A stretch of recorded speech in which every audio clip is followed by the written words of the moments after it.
Sebelumnya gue mau nanya dulu, kalian pernah nggak dipindahkan ke dalam sebuah kantor, yang mana kantor tersebut kita sebelumnya nggak tahu asal usulnya. Siapa sangka, geng, pada hari pertama lembur itu adalah awal kematiannya. Sebuah lorong tersebut, Roga melihat ada sebuah sosok yang tinggi, berbulu lebat, dan bermata merah. Alright guys, welcome back to my channel.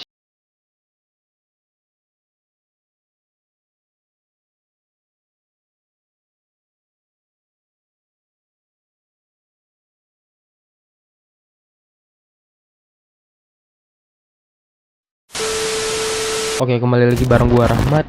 Di video kali ini gua bakalan bahas sebuah cerita yang gua dapat dari salah satu akun Twitter yang langsung aja gua sebut namanya @zeropoint.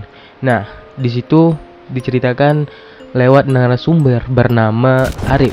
Sebelumnya gua mau nanya dulu, kalian pernah nggak dipindahkan ke dalam sebuah kantor, yang mana kantor tersebut kita sebelumnya nggak tahu asal usulnya. Ternyata kantor tersebut kosong, udah lama nggak ditempatin gitu. Pada waktu itu dituntut untuk lembur seharian itu sampai malam gitu. Pasti ya namanya rumah itu pasti ada yang namanya makhluk gaib gitu.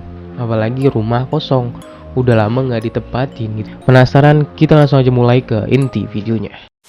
Arif dan teman-temannya itu dipindahkan ke sebuah kantor yang awal mulanya asal usulnya kita tuh belum tahu gitu. Dari awal lokasinya pun udah terlihat, dari awal jalan itu terlihat sawah-sawah seperti ya kantor pada umumnya gitu. Setelah mereka sampai di sana, mereka diperintahkan untuk membersihkan gedung tersebut, geng. Minimal butuh 3 hari lah untuk membersihkan gedung tersebut. Dalam 3 hari tersebut ya mungkin gak ada apa-apa ya, masih aman-aman saja. Hari keempat, mereka berpikir bahwa kerjaannya itu udah numpuk semua. Secara selama 3 hari tadi, mereka membersihkan gedung tersebut, jadi nggak sempat untuk mengerjakan kerjaannya.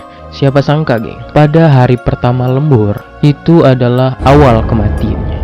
Nah, pada saat itu Arif datang lebih awal, sekitar jam 6 pagi gitu.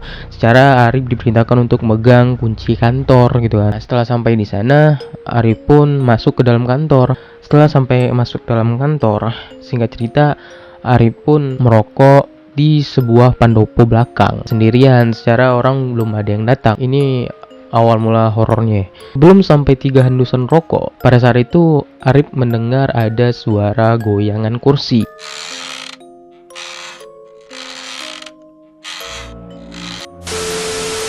Ternyata kursi goyang itu membelakangi Arif. Arif penasaran, Arif pun melihat ada seorang wanita yang berambut panjang itu sedang duduk di kursi tersebut.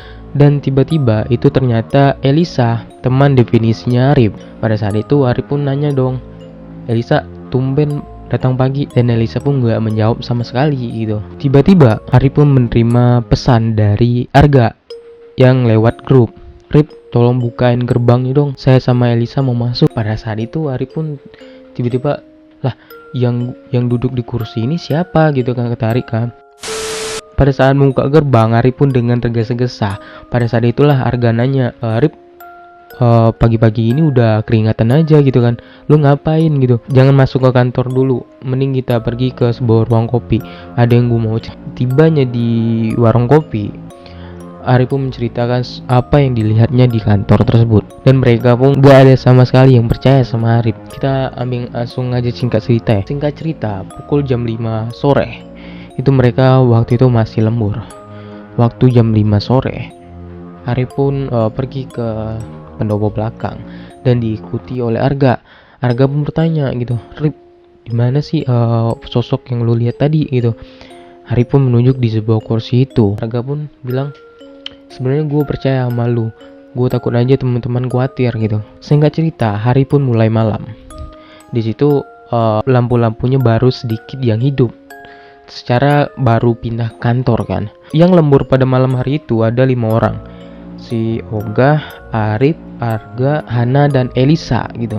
Hari pun bertepat pukul jam 8 malam. Di situ Oga pun berniat untuk mandi karena badannya udah panas gitu ya. Kita ambil singkat cerita, Arga pun setelah mandi masuk ke dalam ruangan dengan wajah yang marah gitu, karena dia menuduh bahwa Arga dan Oga itu yang menjahili dia dalam kamar mandi gitu, yang mematikan seklar, terus mematikan air kerannya gitu kan. Padahal Arga dan Arif itu nggak ada sama sekali keluar. Disitulah Arga memecahkan suasana. Arga pun berniat untuk mentraktir teman-temannya beli makanan di ojol. Nah, pada saat itu mereka pun mengerjakan pekerjaannya.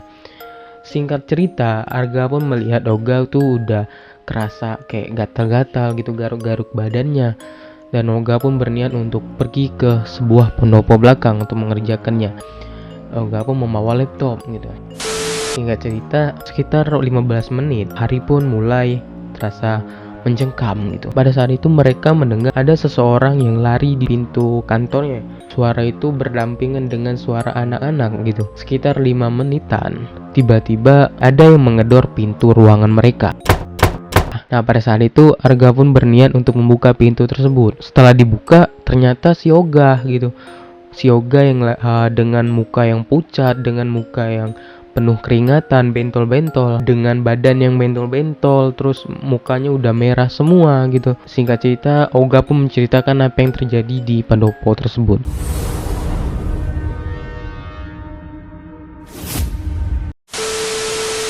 Pada saat dia duduk, dia melihat ada sesosok wanita berambut panjang duduk di sebuah kursi goyang. Nah, pada saat itu dia melihat itu Elisa. Lama-kelamaan dia mendekat, ternyata itu bukan Elisa. Pada saat itu dia ketawa ketiwi itu. Ketawanya makin keras, makin keras. Nah, pada saat itu Oga pun berniat untuk lari. Ketika dia lari menghadap ke belakang, di sebuah lorong tersebut, Oga melihat ada sebuah sosok yang tinggi, berbulu lebat, dan bermata merah. Saking tingginya makhluk tersebut melewati atap kantor mereka gitu. Saking tingginya atap kantor mereka itu sekitar dua lantai gitu. Saking tingginya makhluk tersebut. Nah, pada saat itu badan Oga pun kaku gitu, terasa kayak ada yang megang. Pada saat itu si hantu perempuan tersebut merasa kayak mau dekat gitu. Suaranya pun makin keras. Oga pun kayak udah pasrah gitu, tapi dalam hatinya selalu berdoa gitu. Pada saat itu badannya udah lepas dari kaku tersebut, Oga pun berlari tuh kayak ditahan-tahan gitu. Nah, sampai juga di depan pintu ruang mereka. Dan alhamdulillahnya si Arga buka pintunya gitu. Sebenarnya cerita ini panjang banget, tapi kita bakal membuat part 2 atau part 3 nya ya. Sepertinya part 1-nya cukup sampai di sini dulu. Ini pun udah terlalu panjang. Nah, mohon maaf kalau misalnya ada kata-kata yang salah ataupun ada kata-kata yang menurut gue belum lengkap gitu. Mohon maaf. Karena di situ gue udah ngelihat juga dari akun Twitternya, itu udah pasti gitu ceritanya. Oke, langsung aja gue tutup. Wassalamualaikum warahmatullahi wabarakatuh.